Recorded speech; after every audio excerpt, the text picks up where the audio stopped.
യെശയ്യാവ് തന്റെ പുസ്തകത്തിന്റെ 48-ാം അധ്യായത്തിന്റെ 17-ാം വാക്യത്തിൽ പറഞ്ഞത്, ഇസ്രായേലിന്റെ പരിശുദ്ധനും നിന്റെ വീണ്ടെടുപ്പുകാരനുമായ യഹോവ ഇപ്രകാരം അരുളി ചെയ്യുന്നു. ഒന്ന് വായിച്ചോ. ശുഭകരമായി പ്രവർത്തിക്കുവാൻ, ശുഭകരമായി പ്രവർത്തിക്കുവാൻ. രാവിലെ മുതൽ രാത്രി വരെ കിടന്നുറങ്ങാതെ എന്തെങ്കിലുമൊക്കെ പ്രവർത്തിക്കുന്നവരൊന്ന് കൈ ഉയർത്തിയേ. കൈയില്ലേ? സ്തോത്രം. അല്ല, ഫുള്ള് കിടപ്പാണോ? അല്ല, എന്തെങ്കിലുമൊക്കെ ചെയ്യുന്നവരൊന്ന് കൈ പൊക്കിയേ.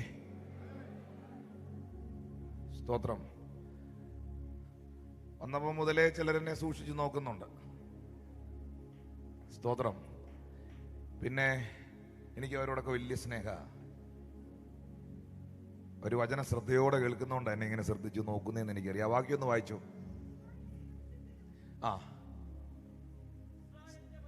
ഇസ്രായേലിന്റെ പരിശുദ്ധനും. അല്ല, ഈ വാക്യമെല്ലാം ഞാൻ തന്നെ പറഞ്ഞാലും ശരിയാകുകയല്ലോ. ഇടയ്ക്ക് അവരുടെയും കൂടെ ഒരു ഇത് വേണമല്ലോ. പറഞ്ഞോ. ഇസ്രായേലിന്റെ പരിശുദ്ധനും. എന്നാ പറഞ്ഞേ? ശുഭകരമായി പ്രവർത്തിക്കണം. ഞാൻ എവിടെയെങ്കിലുമൊക്കെ പ്രവർത്തിക്കുന്നവരോട് ഞാൻ ചോദിക്കുകയാണ്, അത് ശുഭകരമായി പ്രവർത്തിക്കണം എന്ന് ആഗ്രഹിക്കുന്നവരെന്ന് കൈപൊക്കി. കർത്താവേ, ആ കൈപൊക്കിയവർക്ക് അങ്ങനെ തന്നെ സംഭവിക്കട്ടെ. ശുഭകരമായി പ്രവർത്തിക്കുവാൻ നിന്നെ അഭ്യസിപ്പിക്കുകയും. കണ്ടോ, ആ വേർഡ് എടുക്കണ്ടേ. ഇന്ന് രാത്രിയിൽ എൻ്റെ പ്രാരംഭ സന്ദേശം വഴിയാകുന്ന ക്രിസ്തുവാണ്. നീ പോകേണ്ടുന്ന വഴിയിൽ നിന്നെ നടത്തുകയും,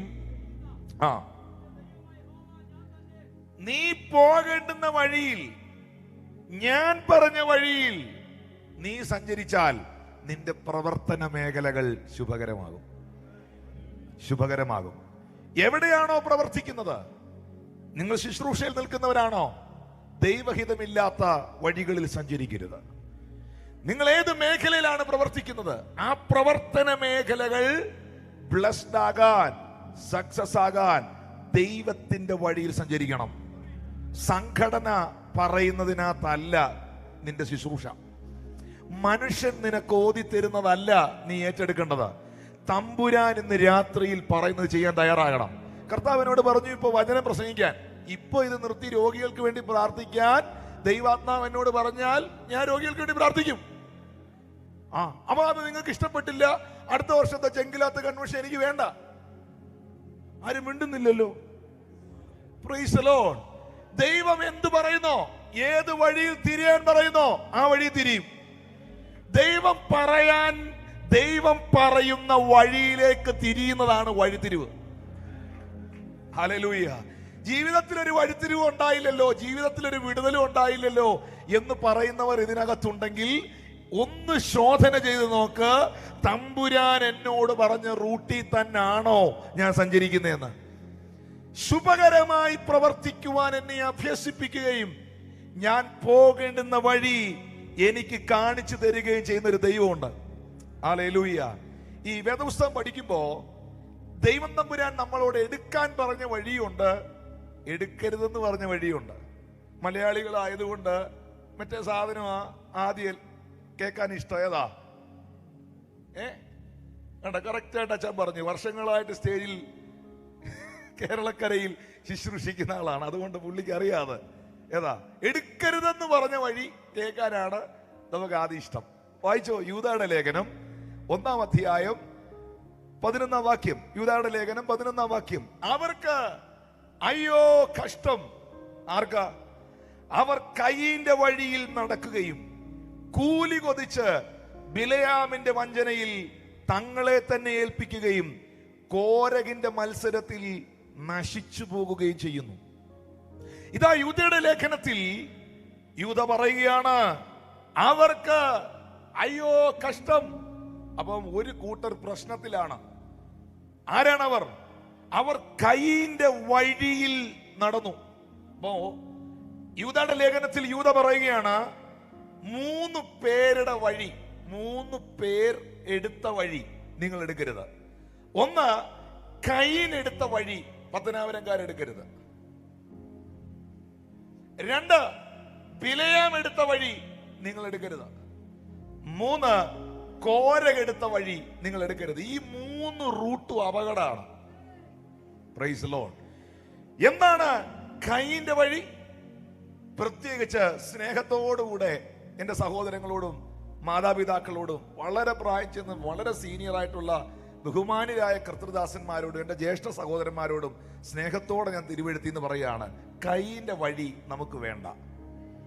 അപ്പൊ നിങ്ങൾ ചോദിക്കുക അതെന്നാന്ന്? ഈ അസൂയ കൊണ്ട് മറ്റുള്ളവരെ നശിപ്പിക്കാൻ ഇറങ്ങിത്തിരിക്കുന്ന വഴി നമുക്ക് വേണ്ട.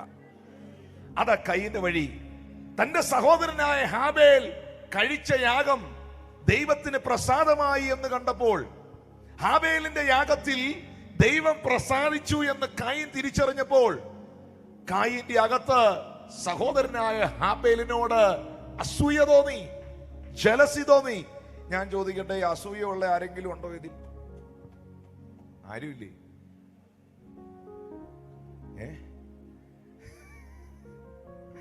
മുജാഹിദിനെ നല്ല സ്ഥലത്ത് തന്നെ വിളിച്ചു കേട്ടോ. അസൂയുള്ള ആരെങ്കിലും ഉണ്ടോ ഇതിൽ? എല്ലാവർക്കും അസൂയ ഉണ്ടെന്നേ. അസൂയയില്ലാത്ത ആരാ ഉള്ളേ?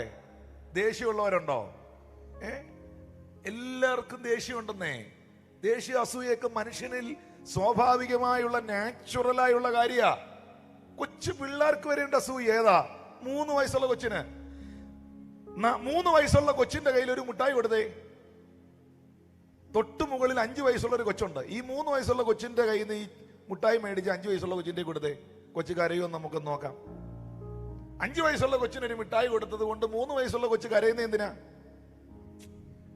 അപ്പൊ 3 വയസ്സുള്ള കൊച്ചിന്റെ അകത്ത് ഇരിപ്പുണ്ട്, എനിക്ക് കിട്ടിയില്ല അവന് കിട്ടിയെന്ന്. അല്ല, ഇത് 3 വയസ്സുള്ള കൊച്ചിന്റെ കയ്യിലുണ്ട്, ഇവിടെ 80 വയസ്സുള്ള കൊച്ചിന്റെ കയ്യിലും ഉണ്ട്. ആരും മിണ്ടുന്നില്ലല്ലോ. ഹല്ലേലൂയ.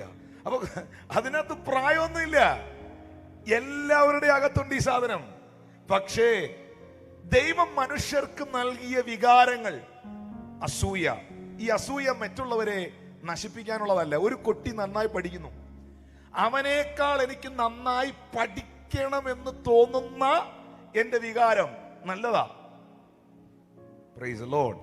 ഒരു കർത്തൃദാസൻ നന്നായി നിന്ന് വചന ശുശ്രൂഷിക്കുന്നു, എന്റെ ദൈവമേ എന്നെ അതുപോലെ ഉപയോഗിക്കണേ, കർത്താവേ നിന്റെ ശുശ്രൂഷയിൽ ഉപയോഗിക്കണേ എന്ന് നിങ്ങളുടെ അകത്ത് വരുന്ന തോന്നൽ നല്ലതാ, നിങ്ങൾക്ക് വളരാൻ പറ്റും. എന്നാൽ ഒരു കർത്തൃദാസൻ നിന്ന് നന്നായി വചനം ശുശ്രൂഷിക്കുകയും പ്രയോജനപ്പെടുകയും ചെയ്യുമ്പം ഇവനൊരു പണി കൊടുക്കണമല്ലോ എന്ന് നീ ചിന്തിക്കുന്നത് നിന്റെ അസൂയാണ്. നന്നായിട്ട് ആ കുട്ടി ഉറക്ക ഉളച്ച് പഠിച്ച് നല്ല മാർക്ക് മേടിക്കുമ്പോ നീ അവൻ കോപ്പി അടിച്ച് ജയിച്ചതാണ്, നന്നായിട്ട് പഠിച്ചതൊന്നുമല്ല, കാശ് കൊടുത്ത് മേടിച്ച അഡ്മിഷനാണ് എന്ന് നീ പറഞ്ഞു പരത്തുന്നത് അസൂയാണ്. ഹല്ലേലൂയ. ഒരു നല്ലൊരു കീബോർഡിസ്റ്റ് ഒരു കീബോർഡ് വായിക്കുമ്പോ എനിക്കും ആ മനുഷ്യൻ പ്ലേ ചെയ്യുന്ന പോലെ വായിക്കാൻ പറ്റണമെന്ന് ഒരു തോന്നൽ ഉണ്ടാക്കുന്നത് അവനിലുള്ള ടാലന്റ് വർദ്ധിപ്പിക്കും. അതിന് പകരം അവന്റെ കീബോർഡിനകത്ത് എന്തോ കൂടുപാത്ര ഇരിപ്പുണ്ട്, ആരും മിണ്ടുന്നില്ലല്ലോ. അതിന്റെ മാരകമായ ശക്തി കൊണ്ടാണ് അവനത് വായിക്കുന്നത് എന്ന് നീ പറഞ്ഞു വരത്തുന്നത് നിന്റെ അസൂയയാണ്. പ്രിയപ്പെട്ടവരെ, അസൂയ കൊണ്ട് ആരെയും തകർക്കാൻ ശ്രമിക്കരുത്. കയ്യിന്റെ വഴി എടുക്കരുത്. ആ വ്യക്തി അനുഗ്രഹിച്ച ദൈവത്തിന് നിന്നെ അനുഗ്രഹിക്കാൻ കഴിയും. ഈ മനുഷ്യനെ ഉപയോഗിക്കുന്ന കർത്താവിന് നിന്നെ ഉപയോഗിക്കാൻ കഴിയും. അവന് വീട് കൊടുത്ത ദൈവത്തിന് നിനക്ക് വീട് തരാൻ കഴിയും. അവനെ മാനിച്ച ദൈവത്തിന് നിന്നെ മാനിക്കാൻ കഴിയും. യോബ് തന്റെ സ്നേഹിതന്മാർക്ക് വേണ്ടി പ്രാർത്ഥിച്ചപ്പോൾ തന്റെ അവസ്ഥയെ മാറ്റിയ ദൈവം ഇന്ന് രാത്രിയിലും ജീവിക്കുന്നുണ്ട്. പ്രിയരെ, ആമീൻ. അസൂയകൾ നമ്മുടെ അകത്ത് പാടില്ല. തിന്മയുടെ അസൂയ പാടില്ല. അസൂയ കൊണ്ട് വാക്കുകൊണ്ടോ എഴുത്തുകൊണ്ടോ പ്രവൃത്തി കൊണ്ടോ നോട്ടം കൊണ്ടോ പരദൂഷണം കൊണ്ടോ ആരെയും തകർക്കാൻ ഇറങ്ങി പുറപ്പെടരുത്. അത് ദൈവിക വഴിയല്ല, അത് കയ്യിന്റെ വഴിയാണ്. അത് കയ്യിന്റെ വഴിയാണ്. അവരെ നോക്കി വേദപുസ്തകം പറയുന്നത് അവർ കയ്യോ കഷ്ടം എന്നാണ്. ചേർന്നൊരു ആമീൻ പറഞ്ഞേ. രണ്ടാമതൊരു കൂട്ടരാണ് കോരഹിന്റെ വഴി. എന്താണ് ഈ കോരഹെടുത്ത വഴി? സംഖ്യയുടെ പുസ്തകം 16-ാം അധ്യായത്തിലേക്ക് വരുമ്പോൾ അതിന്റെ 1 മുതലുള്ള വാക്യങ്ങൾ വായിക്കുമ്പോൾ നമുക്കറിയാം. എടുത്തെങ്കിൽ വായിച്ചോ.